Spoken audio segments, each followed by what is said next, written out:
Hello, and welcome back to the Trans-Canadian. I'm your host, Diane, the third most popular South African Newfie Jewish transgender atheist YouTuber. In this episode, I'd like to discuss metaphors. They are like similes, only less wishy-washy. Can you imagine Pat Benatar singing, "Love is like a battlefield"? Screw you, similes. I am a transgender woman.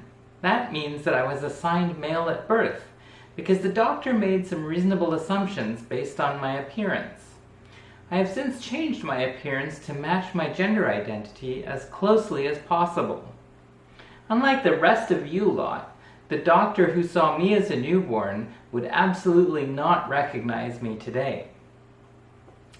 Some people seem to have a problem with trans people. They find it odd or scary that somebody can have a conception of themselves that doesn't match the way they appear. They say that transgender women identify as women.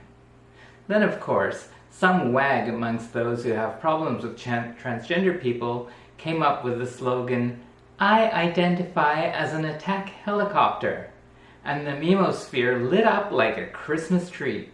Oh darn, sorry, a simile. The memosphere was 1,000 arc lamps on steroids, yearning to be supernovas. Metaphor. Mixed metaphor. Better. Let's unpack this meme. First of all, why an attack helicopter? This is a man, and this is a woman. Here are some things that men and women produce.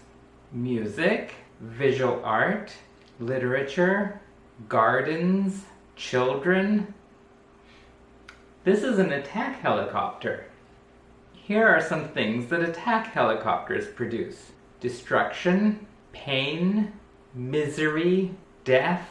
Isn't it interesting that the first thing that popped into the meme originator's mind was not a human being, but an instrument of war? This choice of metaphor is a very interesting clue as to the mindset of the people who spread this meme. These are estrogen pills. If a person with XY chromosomes takes these pills, that person will develop breasts.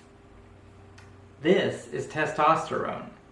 If a person with XX chromosomes takes testosterone, that person's voice will deepen and the person will develop facial hair. That's because all of us, no matter what our sex, have the potential to express secondary sexual characteristics of either sex. It's just that the receptors for expressing those characteristics are usually not activated.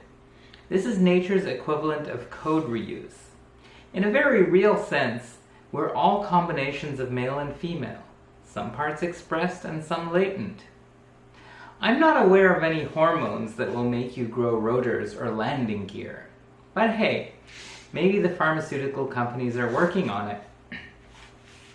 Rex Murphy is a minor Canadian celebrity and a moderately well-known journalist. He's also the only person I know who can recite a saucy limerick and make it sound pompous and affected. There once was a man from Gosham who took out his bollocks to wash 'em. His wife said, "Jack, if you don't put 'em back, I'll stand on the bastards and squash 'em." To give Rex Murphy credit where it's due, he didn't recycle the attack helicopter meme. Instead, in an article in the National Post, he likened trans people to a reconditioned '79 Chevy Nova. Full marks for specificity, Rex. But hang on, here's a picture of Rex Murphy in his younger days. And here's a picture of a Chevy Nova. Maybe Rex is onto something. They do look separated at birth. Or is it separated at manufacturing? Anyway, that's it for this episode. I have to wrap it up quickly because my engine nacelles need cleaning and I'm totally out of air-to-ground missiles. Don't forget to like and subscribe. See you next time.